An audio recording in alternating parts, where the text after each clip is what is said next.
When it happens to a friend of yours or someone you've known and been associated with, it's that much harder. Friends are remembering the Bend couple killed in an avalanche this week. Their deep involvement with the local skiing community. Also, we're going to look at a new report that paints a grim economic outlook for the city of Portland. And later, USAID facing funding pauses and potential layoffs. What a former U.S. ambassador says he's concerned about.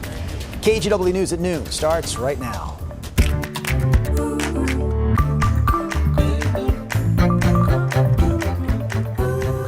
Thanks for joining us this afternoon. I'm Drew Carney, and we begin with the latest in the University of Idaho quadruple murder case. After the defense team for accused killer Bryan Kohberger tried to keep crucial DNA evidence out of the trial, an Idaho judge handed down a ruling that could deeply impact this case. For the details, here's NBC's senior legal correspondent Laura Jarrett. A major setback for Bryan Kohberger's defense. Multiple new rulings from the judge set to oversee this quadruple murder trial, knocking down all of the defense team's efforts to get key evidence tossed out. This is State v. Kohberger. Cell phone and email records, surveillance footage, even Kohberger's past Amazon purchases, potentially all now fair game for prosecutors. But most significant of all, the judge refusing to toss out DNA evidence linking Kohberger to the crime scene, including DNA investigators found on the button of a knife sheath left near the bodies of two victims, a statistical match to a swab taken from Kohberger's cheek during his arrest in 2022. Our first point is it was an illegal search. The judge appearing deeply skeptical of the defense team's arguments to exclude that DNA at a hearing last month. When there's a DNA match between the DNA in the sheath and Mr. Kohberger, isn't that probable cause every day and twice on Sunday? Now finding no constitutional violation from investigators initially running the DNA through public ancestry websites to build a list of possible suspects, explaining Kohberger exposed his DNA to the public by leaving it on the sheath, thus forfeiting any reasonable expectation of privacy in the DNA left behind.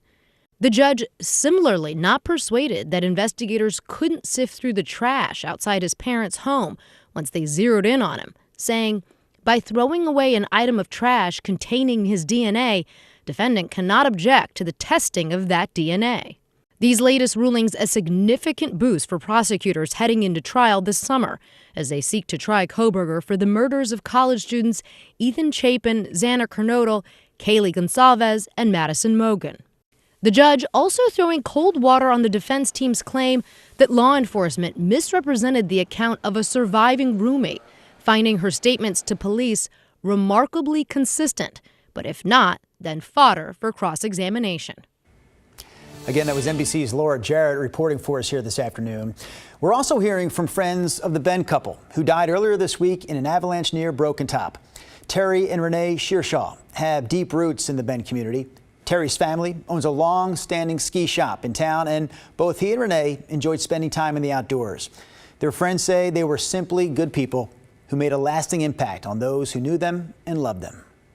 It was tragic. These accidents happen, but when it happens to a friend of yours or someone you've known and been associated with, it's that much harder. Sitting together having a date night, and I ended up just running into him, and we ended up chatting for a long time. And, now I look back and it's pretty special. The Deschutes County Sheriff's Office search and rescue team recovered their bodies on Tuesday. The sheriff expressed his own condolences, saying, quote, "The lives they touched are a testament to the spirit and resilience that make Central Oregon such a special place to live." Meanwhile, new this afternoon, LabCorp workers supporting Providence Portland voted in favor of unionizing, with more than 77% of the lab workers voting yes last night. These lab workers are employees of the for-profit company LabCorp, which Providence contracts to provide lab services at its Portland hospital. The union alleges that LabCorp engaged in multiple unfair labor practice violations that could have undermined the rights of these workers, who are now negotiating their first union contract.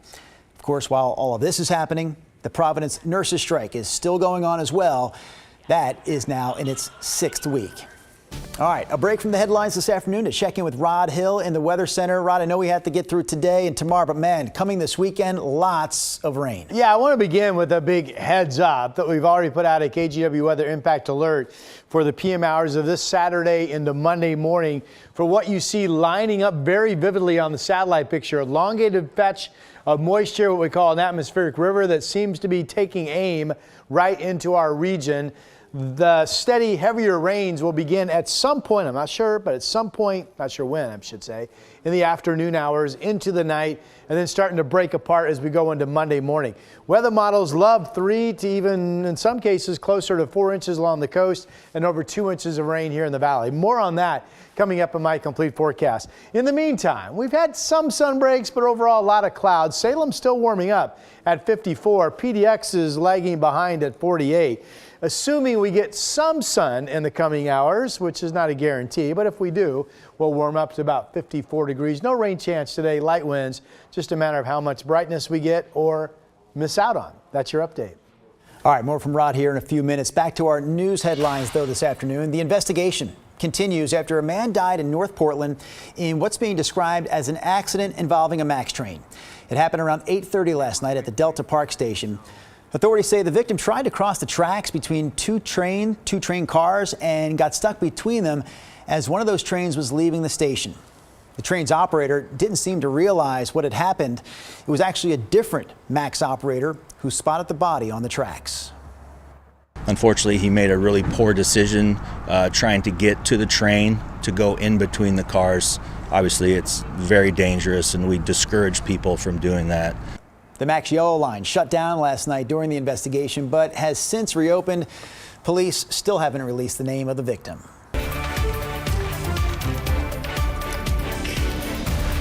Protesters gathered at the federal building in Northeast Portland yesterday, rallying against federal layoffs.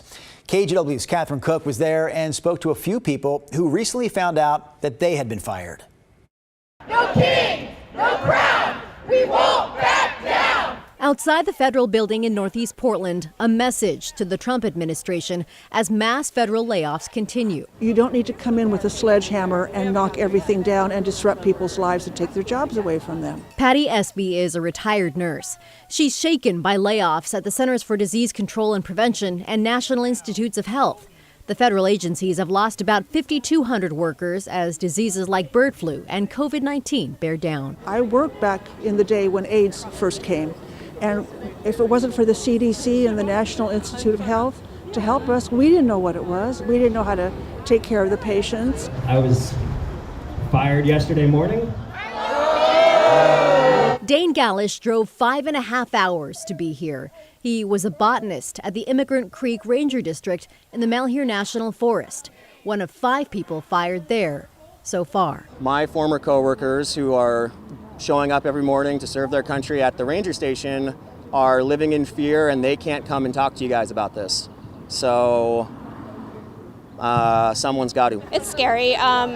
There's fear of backlash. Rachel, a federal healthcare worker, helped organize this rally. She believes these cuts are impacting all Americans, not just the federal employees losing their jobs. We are here today to remind the public of who we are, to celebrate what we do, and to let this country know that we do want to serve. The federal building behind these protesters is home to the Bonneville Power Administration. Since January, the Trump administration has cut more than 400 BPA jobs. Over the weekend, they restored 30 of those positions. Jobs which sources tell KGW could impact reliability or other important functions of BPA.